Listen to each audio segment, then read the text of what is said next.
So Joe Biden wants you to know that rich people are actually pretty good guys, right? And not at all at fault for the massive disparity of wealth in America.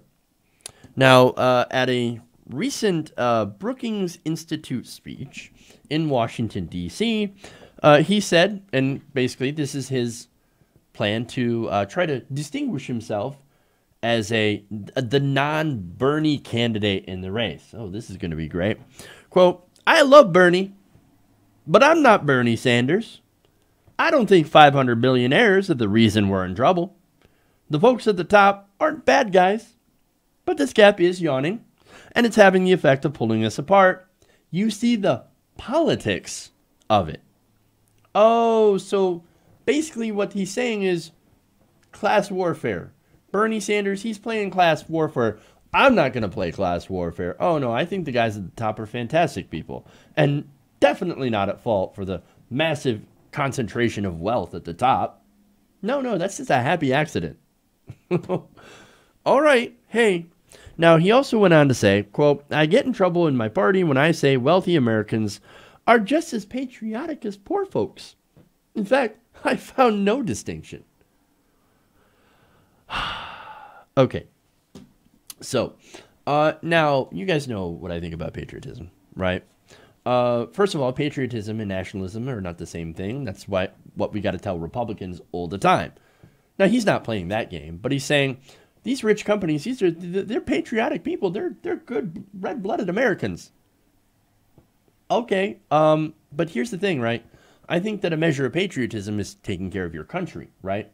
Doing the right things to protect your country and to promote, I don't know, policies that will help regular Americans. Well, are you in favor of those progressive policies? Not necessarily. Talked about doing some minor things, a little bit of more college affordability, building on the ACA, stuff like that. That's normal establishment thinking. Not Medicare for all, not going after the banks, nothing like that. No gigantic green infrastructure projects. There, of course, will be infrastructure if somebody like Biden wins the presidency, but not on the mass scale that somebody like Bernie Sanders, for example, and progressives are called for. So, now as far as taxes go and patriotism, and they go hand in hand, I believe. Look, I can barely afford my taxes, right? And I'm still paying them, right? Why aren't rich people? Why aren't those very good rich people paying their fair share of taxes? Oh, it's because they rigged the system in order to get tax breaks. And in the case of Amazon, I know neoliberals fucking love Amazon now. Jeff Bezos, oh my God, what a great guy. How dare Trump attack him? He paid no taxes.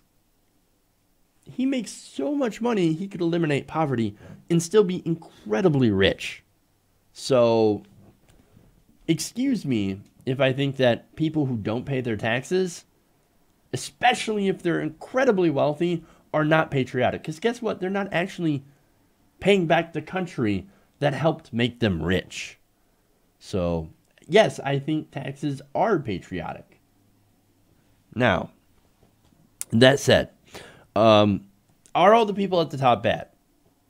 Not necessarily, right? I'm not going to argue that they are all bad, but there are a lot of people who are. And there are people that, of course, have inherited a lot of wealth that have done literally nothing with it other than get more rich. Or in the case of Donald Trump, lose all that money by being a horrible businessman and still being able to fail upwards. Amazing how that works. But look, the people that are bad are people who cheat their way to the top. It's not so much that you have money, it's how you make that money and what you do with that money once you have it. So if you're stepping over people at the top, if you're screwing over your customers, if you're doing terrible business practices, if you're screwing over your employees and keeping their wages super low and keeping them from getting benefits or using taxpayer money to subsidize your company when you could actually be able to afford to give your workers a living wage, and then you use extra money that you make to lobby politicians to rig the rules in your favor, then you are a bad person. Then you're a terrible person. But unfortunately, our system rewards these people. And Joe Biden doesn't want to go after the fundamental cause of that. The fundamental problems with money in politics and the way that our system is set up, the corruption inside of the system. Now, look, you'll hear a lot of neoliberals talking about, well, what are you talking about? I'm against Citizens United. It is not just Citizens United. It is Buckley Vallejo. It is Bellotti versus First Bank.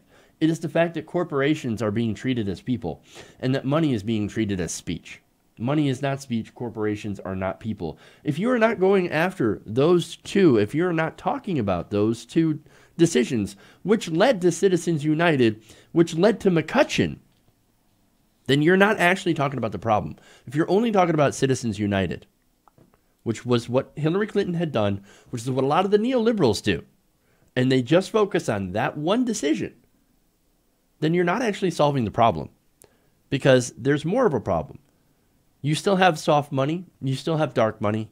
You still have money being treated as speech in politics. You still have donations. You still have a problem if you have all those things together. You still have a problem with corruption. Maybe not as nakedly obvious as the corruption that we have today, but still corruption in the system. We've got to get all the money out. Union money, corporate money, PAC money, all of it is got to go. Because if there's still money in that system, then the system is by nature corrupt. And that corrupt system, unfortunately, continues to be championed by people like Joe Biden. And look, even the people who decided to not take corporate PAC money, there are still other ways to get big donor money in the system. So your Kamala Harris's and your Cory Bookers, who I gave credit for swearing off corporate PAC money, still have ways where they can collect giant checks from donors. And that corruption is still there. That corruption does not go away. Now, what Biden is trying to do is he's trying to say, well, look, I want some change, a little bit of change, but not too much change. I am the anti-Bernie. I love Bernie, but I'm not Bernie. I'm not going to do the things that Bernie does. Instead, we're going to go for incremental change. We're going to go for a little bit here. We're going to ask for less than half a loaf, because that's just asking for more is just impractical. Can't do it. Can't do it. Change on the outside, continuity on the inside, just like Barack Obama. Joe Biden is about as establishment as you can get, while he does try to wear a populist face. But don't worry, Joe. You're right. You're definitely no Bernie Sanders. And I should thank you for making sure to point that out. Hey everybody, thanks for watching this video. If you want to see more like this, please hit the subscribe button below. And if you want to support truly independent progressive media, please consider becoming a patron at patreon.com/TYTNation.